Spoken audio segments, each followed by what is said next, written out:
Why not 175 నినాదంతో దూసుకెళ్తున్న YCP అధినేత YS Jaganmohan Reddy మరో యాత్రకు సిద్ధమయ్యారు.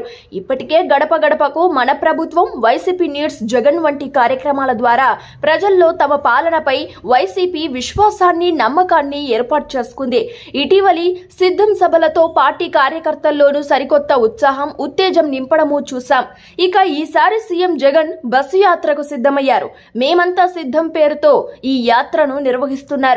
దివంగత ముఖ్యమంత్రి వైఎస్ రాజశేఖర్ రెడ్డి ఘాట్ వద్ద నివాళులు అర్పించిన అనంతరం సీఎం జగన్మోహన్ రెడ్డి ఇడుపులపాయ నుంచి ఈ యాత్రను ప్రారంభించారు. ఇడుపులపాయ నుంచి కుమారునిపల్లి, వేంపల్లి, సర్వరాజుపేట, వీరపు నాయనిపల్లి, కమలాపురం, గంగిరెడ్డిపల్లి, ఊరుటూరు, ఎర్రగుంట్ల, జమ్మలమడుగు, పోట్ల దుర్తి మీదుగా సాయంత్రం 4:30 ప్రొద్దుటూరు బైపాస్ రోడ్డు సమీపంలో ఏర్పాటు చేసిన బహిరంగ సభ వద్దకు సీఎం జగన్ చేరుకుంటారు.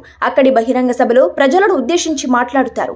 సభ అనంతరం సున్నపురాళ్లపల్లి, దువ్వూరు, జిల్లెల, నాగలపాడు, బోధనం, రాంపల్లి క్రాస్, చాగలమర్రి మీదుగా నంద్యాల జిల్లా ఆళ్లగడ్డ బైపాస్ రోడ్డులో ఏర్పాటు చేసిన శిబిరం వద్దకు చేరుకుంటారు. రాత్రికి అక్కడే బస చేస్తారు.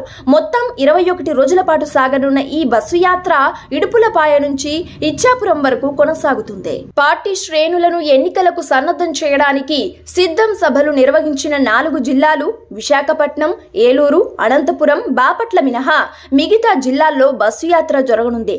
ప్రతిరోజు ఒక పార్లమెంటు నియోజకవర్గం పరిధిలో యాత్ర కొనసాగుతుంది. ప్రజా సంకల్ప పాదయాత్ర తరహాలోనే బస్సు యాత్రలోనూ రోజు ఉదయం వివిధ వర్గాల ప్రజలు, మేధావులతో సీఎం జగన్ మమేకమవుతారు. ప్రభుత్వ పనితీరును మరింతగా మెరుగుపరుచుకోవడానికి వారి నుంచి సూచనలు, సలహాలు స్వీకరిస్తారు. రానున్న ఎన్నికల్లో విజయమే లక్ష్యంగా వైసీపీ ఈ యాత్రను నిర్వహిస్తుంది.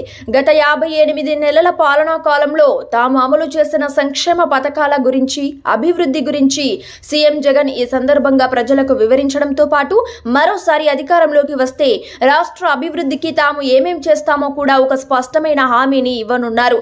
మెజారిటీ సర్వేలన్నీ ఈ ఎన్నికల్లో వైసీపీదే మరోసారి అధికారమని ఇప్పటికే స్పష్టం చేసిన నేపథ్యంలో ఈ బస్సు యాత్ర వైసీపీ శ్రేణుల్లో నయా జోష్ను నింపుతుంది. గతంలో కంటే రెట్టించిన ఉత్సాహంతో పార్టీ కార్యకర్తలందరూ ఈ యాత్రలో పాల్గొని యాత్రను విజయవంతం చేసేందుకు కృషి చేస్తున్నారు.